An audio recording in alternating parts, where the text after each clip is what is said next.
Sa likod ng magarang mansyon at marangyang pamumuhay, may lihim na unti-unting sumisira sa isang pamilya. Isang lihim na nakita mismo ng isang bilyonaryo sa araw na hindi niya inaasahan. At nang mabunyag kung sino ang nagtataksil at sino ang tunay na nagmamahal, ang naging kapalit ay isang desisyong yumanig sa buong komunidad. Sa loob ng malawak na bakuran ng pamilya Roses, ramdam ang tahimik na kapangyarihan ng yaman. Ang hangin ay malinis, ang araw ay sumisinag sa mga mamahaling sasakyan, at ang engranding mansyon ay tila isang simbolo ng tagumpay at kapangyarihan. Ngunit sa puso mismo ng tahanang ito, naroon ang lalaking ginagalang ng marami, si Adrian Roses, isang bilyonaryong kilala hindi lang sa negosyo, kundi sa kanyang malambot na puso at pagmamahal sa kanyang ina, si Aling Ligaya. Si Adrian ay nasa edad na 35, matalino, mahinahon, at may malalim na paggalang sa kanyang pinagmulan. Mula pagiging batang mahirap, umangat siya dahil sa sipag, talino, at determinasyon. At sa lahat ng tagumpay niya, isang tao lamang ang nais niyang mabigyan ng ginhawa, ang kaniyang ina na nagpalaki sa kanya, mag-isa matapos silang iwan ng kaniyang ama. Ngunit hindi alam ni Adrian na habang lumalakas ang kaniyang negosyo at lumalawak ang kaniyang impluwensya, may isang taong dapat sanang nagmamahal sa kanya, ang may ginagawang hindi kapanipaniwala sa kaniyang sariling tahanan, ang asawa niyang si Cassandra. Maganda si Cassandra, edukada, at mula sa pamilyang may kayarin. Nang una silang magkakilala, lahat ay naniwalang perpekto silang dalawa, ang matatag at mabait na si Adrian, at ang sopistikadang si Cassandra. Ngunit may mga bagay na hindi nakikita ng mata, mga lihim na hindi nalalaman ng kahit sinong tagamasid. Maaga pa lamang noon nang pauwi mula sa business trip si Adrian. Hindi niya ipinagbigay alam kay Cassandra, dahil nais niyang sorpresahin ito. Habang umuusad ang sasakyan niya, papasok ng kanilang bakuran, napansin niyang nakabukas ng bahagya ang gate sa likod. Siguro may nagde-deliver, bulong niya sa sarili. Ngunit nang mapalapit siya, biglang bumigat ang pakiramdam niya. Narinig niya ang tinig ni Cassandra, hindi malambing, hindi masaya, kundi malamig at puno ng inis. Sinabi ko na sayo, huwag kang gagalaw diyan, sigaw nito. Napatigil si Adrian. Ang puso niya ay kumabog ng mabilis. Hindi niya alam kung bakit, pero naramdaman niyang may mali. Dahan-dahan siyang lumapit, maingat na hindi gumawa ng ingay. At doon, mula sa gilid ng nakabukas na pinto sa likod ng mansyon, nakita niya ang sitwasyong hinding-hindi niya makakalimutan. Nandoon si Cassandra, nakadamit ng eleganteng bestida, hawak ang isang malaking timba. At sa harap niya, nakaupo sa wheelchair ang ina ni Adrian, si Aling Ligaya, nanghihina, payapa, at walang magawa. Cassandra, mahinang usal ni Adrian, pero hindi siya marinig. Hindi nakapaghintay ang pagkabigla niya nang makita niyang ibinuhos ni Cassandra ang laman ng timba, maduming tubig, diretso sa ulo ni Aling Ligaya. Napakurap si Adrian, halos hindi makahinga. Para siyang binagsakan ng daan-daang bato. Ang mundong alam niya ay biglang gumuho sa harap ng kaniyang mga mata. Hindi ka marunong sumunod. Ilang beses ko bang sasabihin na huwag kang lumalabas sa kwarto mo, para hindi ka nakikita ng mga bisita. Nakakahiya ka, sigaw ni Cassandra. Hindi gumalaw si Aling Ligaya. Nakapikit lang siya at parang tinatanggap ang lahat. Walang salita, walang reklamo. At doon lalo pang nasaktan si Adrian. Dahil alam niya kung bakit hindi lumalaban ang kanyang ina. Dahil mabait ito. Dahil ayaw nitong maging pabiga. Dahil naniniwala itong masisira ang tahanan ng anak niya kung magsusumbong siya. Nanginginig ang buong katawan ni Adrian. Sa loob ng ilang segundo, naghalo sa puso niya ang galit, sakit, at matinding pagkadismaya.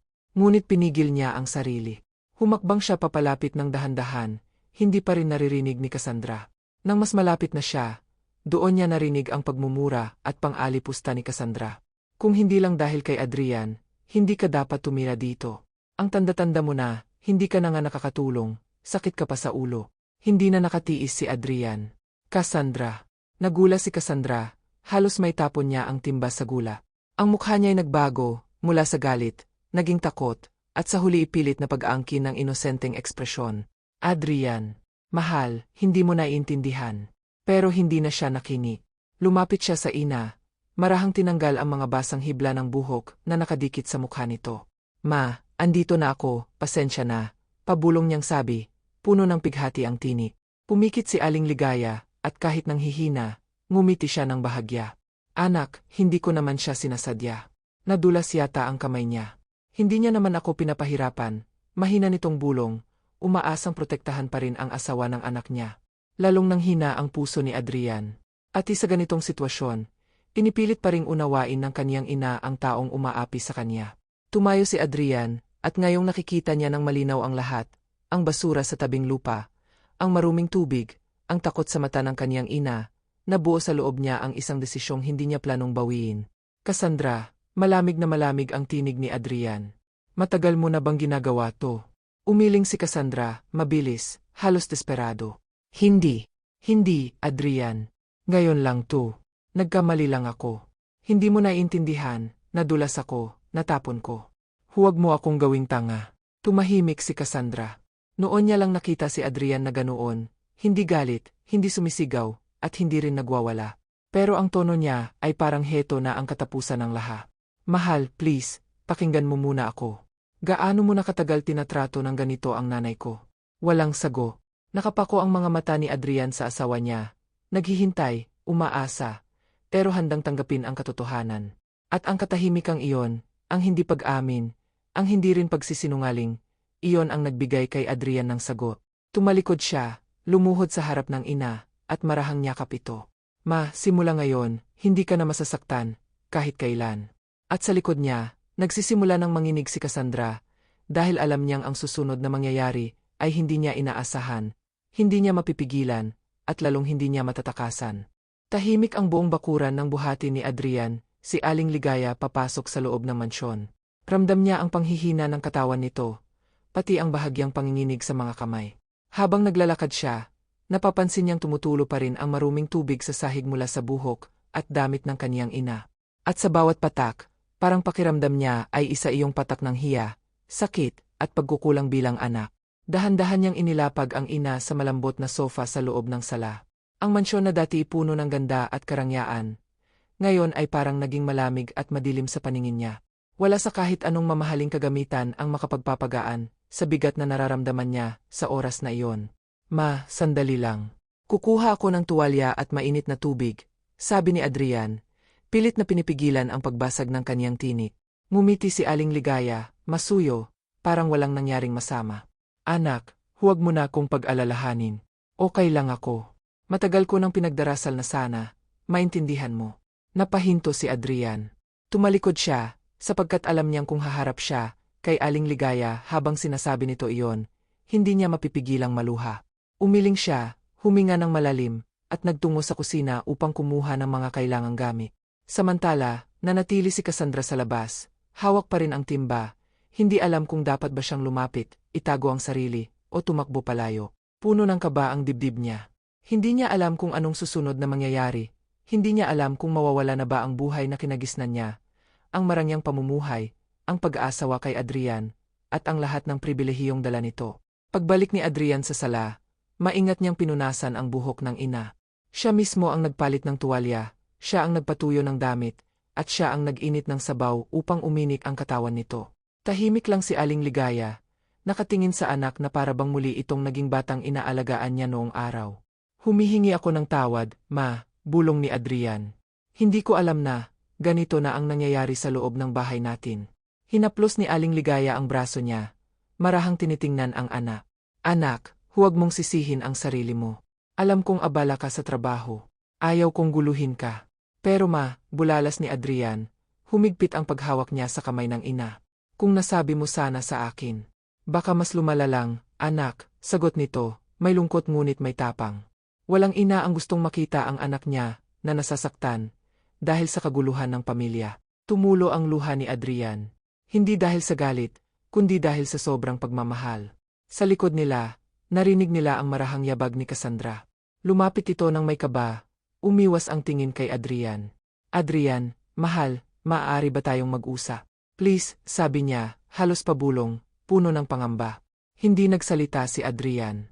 Mula sa pagkakaupo niya sa tabi ng ina, bumalik ang malamig na ekspresyon sa kaniyang mukha. Ngunit hindi siya tumayo. Hindi rin siya lumapit sa asawa. Tumitig lang siya kay Cassandra ng diretsong-diretso. Isang tingin na hindi niya pa naibibigay kahit kailan sa buong pagsasama nila. Dito, maikli niyang tugon. Umupo si Cassandra sa kabilang sofa, nanginginig ang mga daliri. Maraming beses siyang huminga ng malalim bago siya nakapagbitaw ng salita. Adrian, nagkamali ako. Sobrang laki ng pagkakamali ko. Hindi ko na ulitin, angako. Hindi ko alam kung bakit, bakit ako naging ganito? Nainis lang ako. Napagod ako. Pero hindi ko sinasadya. Hindi mo sinasadya, putol ni Adrian, may bigat ang tinik. Ano ang hindi mo sinasadya, Cassandra? Ang pagsigawan siya araw-araw. Ang pagbuhos mo ng maruming tubig sa kanya. Ang pagturing mo sa kanya na hindi siya tao. Sabihin mo sa akin, alin doon ang hindi mo sinasadya? Naluha si Cassandra. Adrian, I was overwhelmed. Hindi ko alam paano ko hahawakan ang sitwasyon. Ang hirap kasi minsan. Ang hirap, ulit ni Adrian, may bahagyang pag-angat ng tono. Ang hirap. Ang ina ko ang nahihirapan, Cassandra. Hindi ikaw. Nagpahid ng luha si Cassandra. Mahal, please, bigyan mo ko ng chance. Babawi ako. Hindi ko alam kung anong pumasok sa isip ko. Pero mahal kita. At mahal ko rin ang nanay mo. Nagkamali lang ako. Mahalin. Napatawa si Adrian, hindi dahil sa saya, kundi dahil sa labis na sakit. Cassandra, kung yan ang pagmamahal mo, ayoko nang maramdaman pa ng iba iyon. Lumapit si Cassandra at lumuhod sa harap ni Adrian, tila nagmamakaawa. Adrian, please. I'm sorry.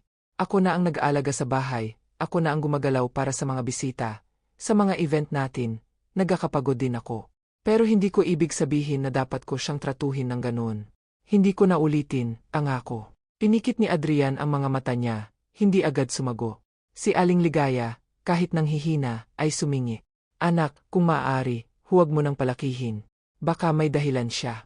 Hindi ko rin naman gusto na magtalo kayo.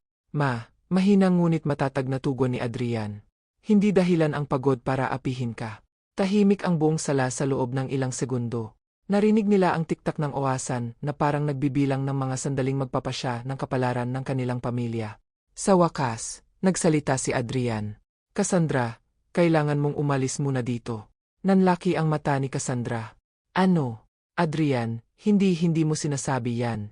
Umalis ka muna, ulit ni Adrian, malamig ngunit hindi sumisigaw.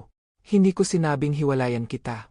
Hindi ko rin sinabing tapos na tayo. Pero kailangan mong lumayo. Hindi ko kayang isipin na dito ka, pagkatapos ng ginawa mo. Umiling si Cassandra, umiyak. Adrian, please, hindi ko kaya. Hindi ako alis. Ayusin natin to dito. Hindi ko kayang malayo sa'yo. Pero kinaya mong saktan ang nanay ko, habang wala ako. Matalim ngunit tahimik ang boses ni Adrian. Kung nagawa mo yon nang hindi ako nakatingin, taano pa sa mga oras na mas pagod ka? O mas na-stress? Nanginig ang baba ni Cassandra. Please, Adrian, baka pwede mo akong bigyan pa ng pagkakataon na magpaliwanag. Pagod si Adrian, halata sa bawat paghinga niya. Tumayo siya, naglakad patungo sa bintana, at doon tumigil. Ang sikat ng araw ay tumatama sa mukha niya.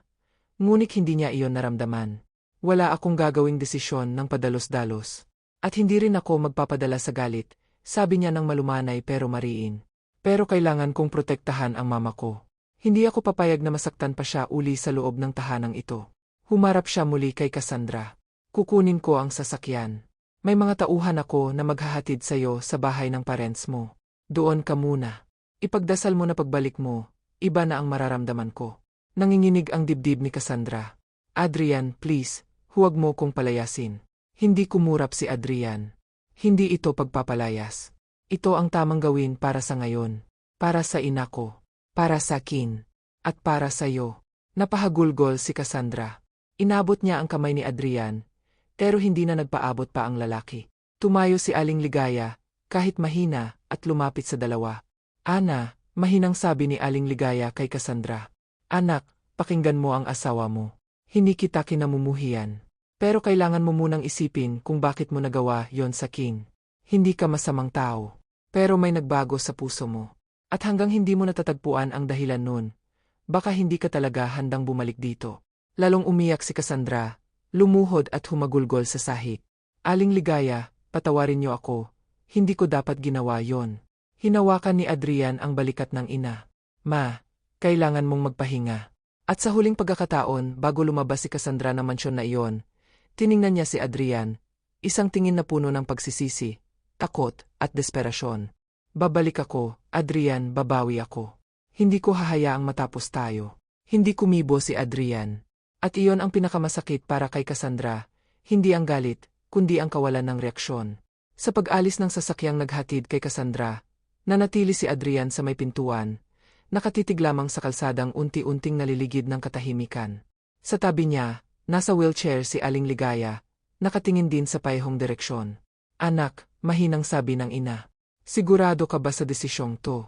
Huminga ng malalim si Adrian, inagmamasdan ang malayo.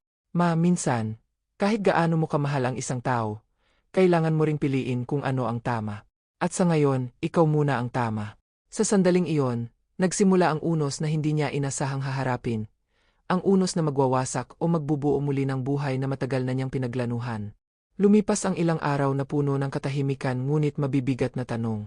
Sa mansyon, ramdam ang pagbabago, wala na ang boses ni Cassandra. Wala na ang paglalakad niyang may takong na madalas marinig sa marmol na sahig. At wala na rin ang matalim niyang titig sa tuwing papasok si Adrian kasama ang kanyang ina.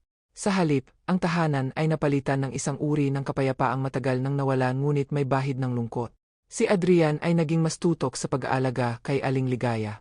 Siya mismo ang nag-aasikaso sa mga pagkain nito, nagpapaligaya sa kanya sa pamamagitan ng panonood ng paborito nitong drama, at sa gabi, sinisigurado niyang mahimbing ang tulog ng ina bago siya magtrabaho. Kung dati, kahit gaano kaabala si Adrian, lagi siyang may oras para kay Cassandra. Pero ngayong wala ang asawa niya, tila na-realize niyang matagal na rin palang hindi nabibigyan ng sapat na atensyon ang sariling ina. Minsan, habang pinupunasan niya ang basong may tubig para kay Aling Ligaya, biglang nagsalita ang ina. Anak, alam kong mabigat sa puso mo ang nangyari. Pero gusto kong itanong, sigurado ka bang hindi pa rin kayo dapat mag-usap ni Cassandra? Napahinto si Adrian. Nilapag niya ang baso sa mesa at umupo sa tabi ng ina. Ma, hindi ko pa kayang harapin siya ngayon. Totoo bang galit ka sa kanya? Tanong ni Aling Ligaya, nakatingin sa anak ng may kabaitan. Umiling si Adrian. Hindi ako gali. Nasaktan ako, ma. At hindi ko maintindihan kung paano niya nagawa iyon sa'yo. Ngumiti si Aling Ligaya, mahina ngunit puno ng pag-unawa. Anak, minsan, kahit ang pinakamabait na tao, nagkakamali. At hindi natin alam ang bigat na dinadala ng bawat isa. Pero ma, kahit ganoon, hindi dapat ikaw ang naging target ng galit niya. Hindi ko alam kung galit yon o pagod. Pero ang sigurado, may mali sa puso niya. Pero anak, hindi ibig sabihin noon na wala na siyang pwedeng baguhin. Napabuntong hininga si Adrian at hinawakan ang kamay ng ina. Ma, kailangan ko pang maghilom. Tango lang ang isinagot ni Aling Ligaya. Samantala, sa bahay ng mga magulang ni Cassandra, halos hindi makakain si Cassandra. Palaging nakatingin sa telepono, umaasang tatawag si Adrian. Paulit-ulit niyang binalikan ang huling eksena nila.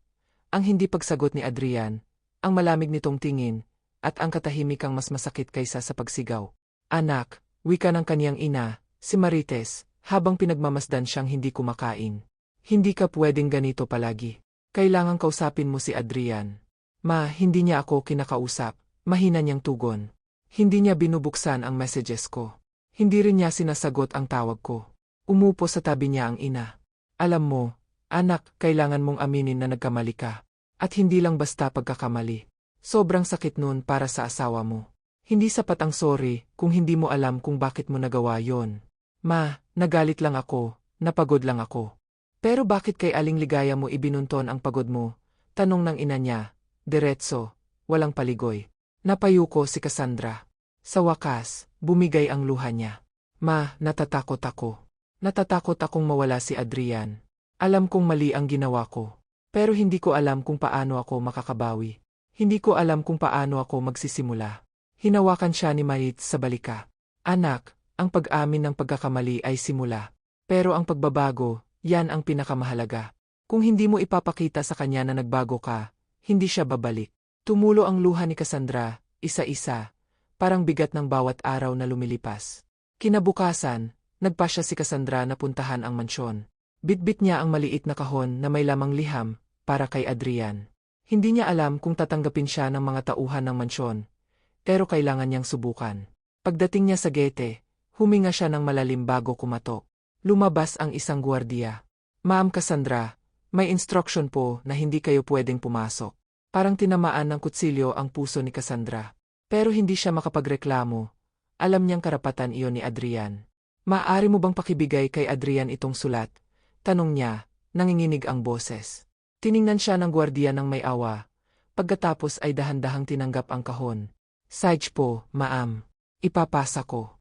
Noon pa lamang umalis si Cassandra, mabigat ang hakbang.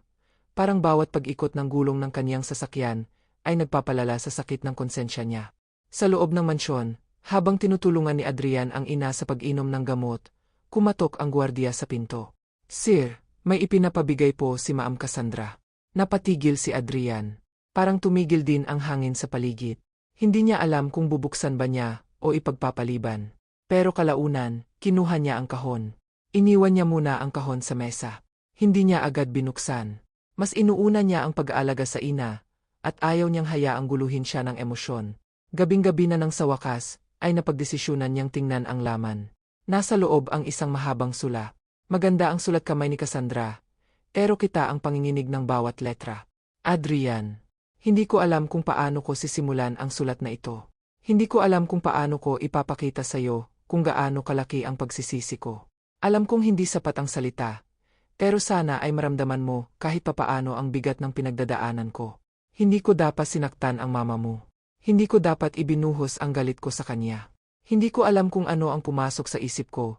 At araw-araw, gusto kong balikan ang oras na yon para itama ang ginawa ko.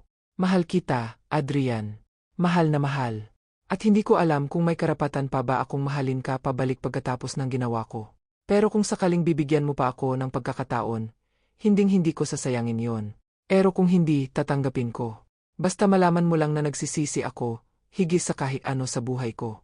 Napapikit si Adrian habang binabasa ang sulat. Hindi dahil sa galit, kundi dahil ramdam niya ang bigat ng bawat salita. Ngunit hindi niya pa rin alam kung sapat iyon.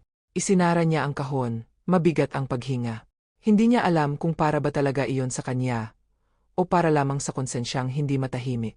Kinabukasan, bumisita si Lucas, matalik na kaibigan ni Adrian mula pagkabata.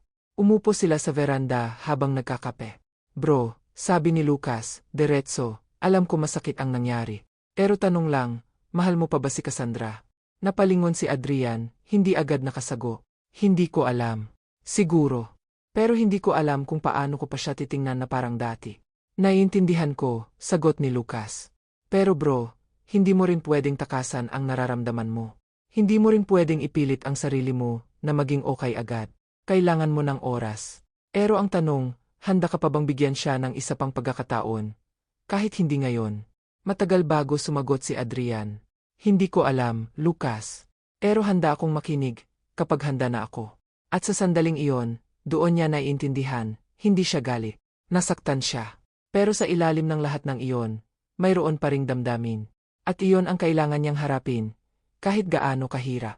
Hindi niya alam na habang siya'y nalilito at nag-iisip, may paparating pang mas malaking pagsubok na susubok hindi lang sa pagmamahal nila, kundi sa buong buhay na mayroon sila. Sa sumunod na mga araw matapos ang nakagigimbal na pangyayaring nahuli ni Adrian si Maricel, na binubuhusan ng maruming tubig si Aling Lota, tila hindi na makabalik sa dati ang hangin sa mansyon. Tahimik ang lahat. Tahimik ang mga katulong. Tahimik ang buong bahay. Pero ang pinakatahimik sa lahat ay si Adrian. Tahimik ngunit kumukulo sa loob. At si Maricel. Parang wala lang. Parang hindi niya nagawa ang ginawa niya. Pero sa bawat paglakad niya sa mansyon, ramdam niya ang malamig na tingin ni Adrian. Isang tingin na hindi niya kailanman nakita sa asawa niya noon. Tinging puno ng pagdududa, galit at pagkadismaya. Samantala, si Aling Lota ay patuloy na nagpapakitang lakas. Pero halata kay Adrian na may sakit ang ina niya. Hindi yon dulot ng tubig na ibinuhos ni Maricel lamang, kundi dahil sa bigat ng nadama. Isang sakit na hindi madaling gamutin, dahil nanggaling iyon sa taong dapat sana'y nagmamahal at nagbibigay galang sa kanya bilang biyenan. "Ana, kamusta si Mama?" tanong ni Adrian nang mapansin si Ana sa kusina habang nag-aayos ng mga gamot ng matanda. "Sir, hindi po siya kumakain ng maayos," sagot ni Ana na halatang nag-aalala. "Tinutulungan ko po siya, pero lagi niyang sinasabi na ayaw niyang maging istorbo." Napalunok si Adrian. Alam niyang ganoon ang ina niya, mapagpakumbaba, marunong makisama, at marunong umunawa. Pero ngayon, nakikita niyang nilulunok nito ang sakit, at siya ang labis na nasasaktan. "Babantayan ko ang kalagayan ni Mama," sabi ni Adrian. "At si Maricel, kailangan kong kausapin." Pero hindi niya alam kung paano sisimulan, dahil kahit siya, hindi pa rin niya mabuo ang galit at bigat ng dibdib sa isang salita. Habang si Adrian ay nababalot ng iniisip kung paano haharapin si Maricel, ang babae naman ay may ibang kinikimkim, at iyon ay takot. Hindi niya iyon ipinapakita. Pero alam niyang oras na lang ang binibilang bago siya tuluyang harapin ng asawa niya. At ayaw niyang umabot sila sa puntong iyon. Dahil kung may isang bagay na ayaw ni Maricel, iyon ay mawalan ng kontrol. Habang naglalakad siya papunta sa kwarto nila, nakita niyang bukas ang pintuan. Narinig niya ang tunog ng drawer at ang paghalakhak ni Adrian ng mahina, hindi halakhak ng tuwa, kundi halakhak ng isang taong napapagod na. Nandito ka na pala, malamig na sabi ni Adrian nang mapansin ang pagpasok niya. Adrian, mahinang simula ni Maricel. Ipapaliwanag ko.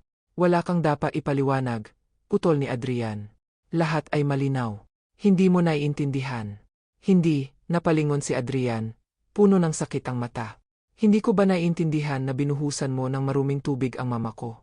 Hindi ko ba naiintindihan na ilang beses mong pinahiya at inapi ang taong wala namang ginagawang masama sa'yo? Hindi nakasagot si Maricel. Sa unang pagkakataon, napahiya siya. At ang mga mata ni Adrian, hindi yon mata ng asawa niya. Mata iyon ng isang taong tuluyang nawawalan ng tiwala. Bakit mo nagawa? Halos pabulong ngunit mabigat na tanong ni Adrian. Hindi makatingin si Maricel. Hindi ko alam. Nadala lang ako. Hindi ko sinasadya. Sinasadya mo. Diretso. Walang pag-aalinlangan. Hindi. Maricel, huminga ng malalim si Adrian. Alam kong matapang ka. Alam kong mataas ang pride mo. Pero hindi mo ako maluloko ngayon. Hindi yon una. Napalunok si Maricel. Adrian, mahal kita. Ngunit hindi gumalaw ang mukha ng lalaki. Walang reaksyon. Walang lamig, walang init. Pure numbness. At mama ko ang mahal ko pagkatapos mo, dugtong ni Adrian. Hindi mo man lang siya binigyan ng respeto. Hindi niya alam kung bakit ngunit unti-unting nanghina ang tuhod ni Maricel. Hindi dahil sa guilt, kundi dahil sa takot na mawalan ng taong nagpapalakas sa kanya. Adrian, give me another chance, mangyak-ngiyak niyang sabi. I can change. Hindi ako galit dahil nagkamali ka, sagot ni Adrian. Galit ako dahil hindi mo nakitang mali ka. At doon naputol ang pag-uusap nila nang kumatok si Ana sa pinto. Ma'am, may problema po kay Aling Lota. Napatayo agad si Adrian. Nadatnan nila si Aling Lota na nakaupo sa gilid ng kama. Hawak-hawak ang dibdib at hiyap huminga. Mama, sigaw ni Adrian habang niyayakap ito. Mama, ano nararamdaman mo? Anak, nahihilo ako, mahina nitong sagot. Ana, ihanda ang sasakyan, utos ni Adrian. Dalhin natin si Mama sa ospital. Pagkarinig ni Maricel noon ay napaatras siya. Hindi dahil nag-alala, kundi dahil natakot siyang baka kung anuman ang mangyari sa ina ni Adrian, siya ang sisihin. At kung mangyari iyon, alam niyang wala na siyang puwang sa puso ng asawa niya. Pero bago pa man sila lumabas ng mansyon, biglang hinawakan ni Aling Lota ang kamay ni Adrian. Huwag mo akong dalhin sa ospital, mahinang sabi ng matanda. Ayokong mag-abala pa ako. Kaya ko to, anak. Pero hindi nakinig si Adrian. Mama, hindi na ito oras ng pagpipigil. Hindi ka istorbo. Hindi ka naging istorbo, kahit kailan. At doon tuluyang bumagsak ang luha ni Aling Lota. Luha ng matagal ng pinipigil na sakit. Sa ospital, habang nagpapahinga ang matanda, magkahawak ang kamay ni na Adrian at Ana sa gilid ng kama. Si Ana, bilang matagal na kasama ng pamilya, ay hindi na napigilang umiyak. Sir, hindi ko na po alam kung paano ko protektahan si Aling Lota. Natatakot po ako kapag wala kayo. Pinisil ni Adrian ang balikat niya. Hindi ikaw ang may kasalanan. Ako ang asawa, ako ang anak. Ako ang dapat nagpoprotekta sa kanya. Sa labas ng kwarto, nakatingin lamang si Maricel, at doon lang niya napagtanto kung gaano siya nalayo sa puso ng pamilya. Para siyang banyaga. Para siyang wala talagang lugar. At para siyang sinasaraduhan na ng mundo. Pagbalik ni Adrian sa mansyon kinagabihan, mag-isa siyang nakaupo sa sala, hindi umiimik. Tahimik na lumapit si Maricel. Adrian, kumain ka muna. Hindi ako gutom. Please. Maricel, huminga siya ng malalim. Hindi na pwedeng manatili na mama ko dito. Nagulat si Maricel. Ano? Papalayasin mo siya. Hindi siya tumingin kay Maricel. Ilalagay ko siya sa bahay ko sa Tagaytay. Mas tahimik doon. Mas safe siya. At ako. Dito ako, tanong ni Maricel, nangangatog ang boses. Tumayo si Adrian at humarap sa kanya. Maricel, wala ka ng karapatan magtanong tungkol doon. Para siyang tinamaan ng madiin sa dibdib. Adrian, ako ang asawa mo. At si mama ang buhay ko bago pa kita nakilala. Hindi mo ako pwedeng basta isantabi, sigaw ni Maricel. Ngunit tanging katahimikan ang isinagot ni Adrian. Katahimik ang mas masakit pa sa sigaw. Kinabukasan, dumating ang sasakyan na magdadala kay Aling Lota sa Tagaytay Mansyon. Habang inihahanda ang mga gamit, nilapitan ni Maisel ang matanda. Hindi para humingi ng tawad, kundi para subukang iligtas ang sarili. Aling Lota, mahinang sabi ni Maricel, pasensya na po kung nagkaroon tayo ng hindi pagkakaunawaan. Sana po, huwag niyong pababayaan ang relasyon namin ni Adrian. Kayo lang po ang makakatulong sa akin para maayos ito. Ngumiti si Aling Lota, isang ngiti ng hinagis ngunit totoo. Hindi ako galit sa iyo, Maricel, sagot niya. Pero hindi ko rin kayang ipikit ang mata ko sa ginawa mo. Ang respeto, hindi hinihingi. Ibinibigay yan. At dahan-dahan niyang hinawakan ang kamay ni Maricel. Kung gusto mong maayos ang pagsasama niyo ng anak ko, hindi ako ang dapat mong lapitan, kundi ang puso mo. Hindi nakaimik si Maricel. Parang tinamaan siya ng 10 katotohanan sa isang igla. Nang umalis si Aling Lota, tila sumama ang hangin. Tahimik ang paligid. At si Adrian, hindi lumingon, hindi nagsalita. Parang ninanakaw ang bawat himaymay ng puso niya. Pagpasok nila sa loob ng mansyon, doon tuluyang pumutok ang tensyon. Anong plano mo ngayon? Tanong ni Maisel. Plano, malamig na sagot ni Adrian. Ang plano ko ay ayusin ang pamilya ko. Ako ba? Kasama ba ako sa plano mo? Halos pabulong ngunit puno ng desperasyon. Si Adrian ay tumingin diretso sa kanya. At iyan ang kailangan kong pag-isipan. Para siyang binuhusan ng malamig na tubig. Mas malamig pa sa ibinuhos niya kay Aling Lota. Hindi niya namalayan ang pagtulo ng luha niya. Hindi niya inaasahan ang takot niya. At hindi niya inaakalang sa isang iglap, mababasag ang lahat ng pinaniniwalaan niya. At sa gitna ng katahimikan ng mansyon, doon lang bumigay ang boses ni Maricel. Adrian, please, huwag mo akong iwan. Ngunit hindi na kumibo ang lalaki. Tumalikod ito.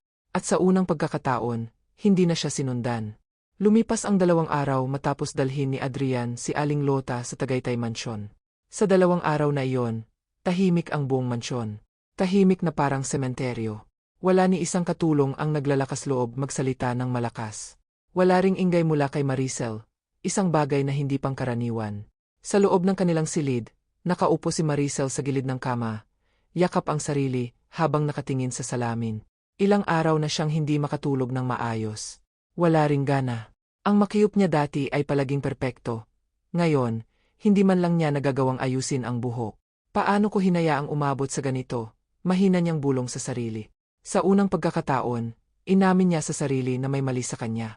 Hindi niya iyong ginusto noon, pero lumaki ang yabang niya. Siguro dahil sa yaman, siguro dahil sa posisyon, siguro dahil sa pagiging asawa ng isang bilyonaryo. Hindi niya napansin na nabago siya. Napalitan ng pride ang puso niya. At ngayon, binabayaran niya ang presyo nito. Sa kabilang banda naman, si Adrian ay abalang inaasikaso ang Tagaytay bahay para maging komportableng tirahan ni Aling Lota. Kasama niya si Ana, na hindi pa rin mapigilan ang pag-aalala. Sir, hindi po ba kayo uwi muna sa Maynila? Mahina ngunit maingat na tanong ni Ana. Hindi pa ngayon, sagot ni Adrian habang inaayos ang kumot ng ina. Ayokong iwan si Mama sa ganitong kalagayan. Pero si Maam Maisel po. Hindi tinapos ni Ana ang sasabihin.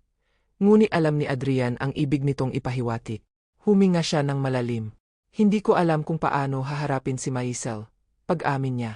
Pero hindi ko kayang ipagsawalang bahala ang ginawa niya kay Mama. Hindi lang gali ang nararamdaman ko, kundi sakit, Ana. Sakit na parang hindi ko alam kung kaya pang mawala. Napayuko si Ana. Sir, minsan po, kailangan nating dumaan sa sakit para makita natin kung ano ang talagang mahalaga. Napangiti si Adrian na mapay. Ang tanong, may mahalaga pa ba kaming dalawa? Kinagabihan, nang makatulog si Aling Lota, lumabas si Adrian sa balkonaheng dinaraanan ng malamig na hangin. Doon niya naramdaman ang unti-unting pagbigat ng dibdib. Para siyang tinatamaan ng sama ng loob na matagal niyang pinipigilan. Gustong-gusto niyang tanungin ang sarili kung paano umabot sa ganito. Gustong-gusto niyang sisihin ang sarili kung bakit hindi niya nakita ang senyales.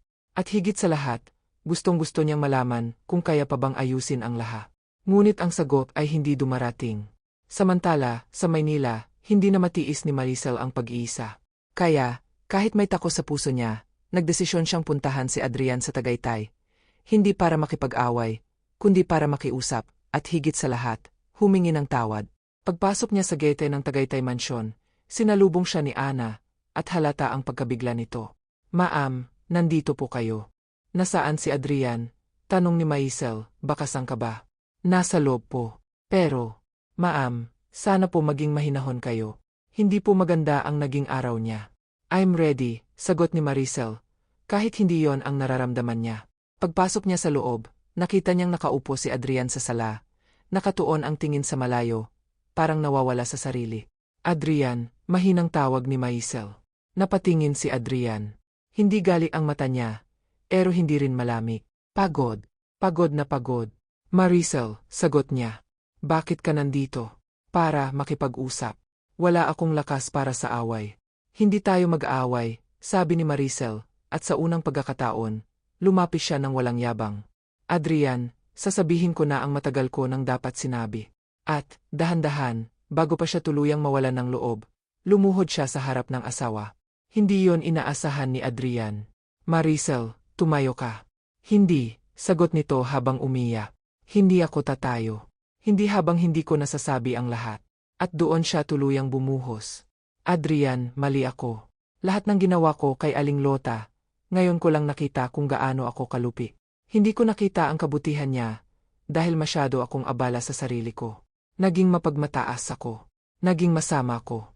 At wala akong ibang masisisi kundi sarili ko. Hindi gumalaw si Adrian. Hindi ko hinihingi na kalimutan mo ang ginawa ko, patuloy ni Maricel. Pero, tinatanggap ko ang lahat ng parusa. Kung alisin mo ako sa bahay na yon, tatanggapin ko. Kung ayaw mo na sakin, tatanggapin ko rin. Napalunok si Adrian. Pero bago mo gawin yon, dagdag ni Maisel habang umaagos ang luha. Please, hayaan mo akong humingi ng tawad, kay Mama. Sa harap mo. Nagtagal ang katahimikan. Mahaba. Mabiga. Hanggang sa huminga ng malalim si Adrian. Tayo, sabi niya. Kung handa ka, ngayon mo siya haharapin. Pagpasok nila sa silid ni Aling Lota, nakita nilang mahimbing ang matanda. Dahan-dahan siyang nagmulat nang maramdaman ang presensya nila. Adrian, sambit ng ina. Anak, kanina pa kita hinihintay. At nagulat ito nang makita si Maricel. Maricel. Humakbang ng dahan-dahan si Maricel, nanginginig ang kamay.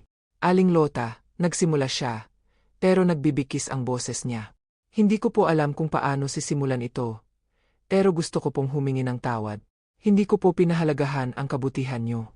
Hindi ko po kayo iginalang. Naluha bigla si Aling Lota. Mahal kong anak, sagot niya, sabay hawak sa kamay ni Maricel. Hindi ko hinangad na magkagalit tayo. Ang hiling ko lang, ay makita kang maging mabuting asawa kay Adrian. Tuloy-tuloy ang luha ni Maricel. Tuloy-tuloy ang pag-amin niya. Magbabago po ako.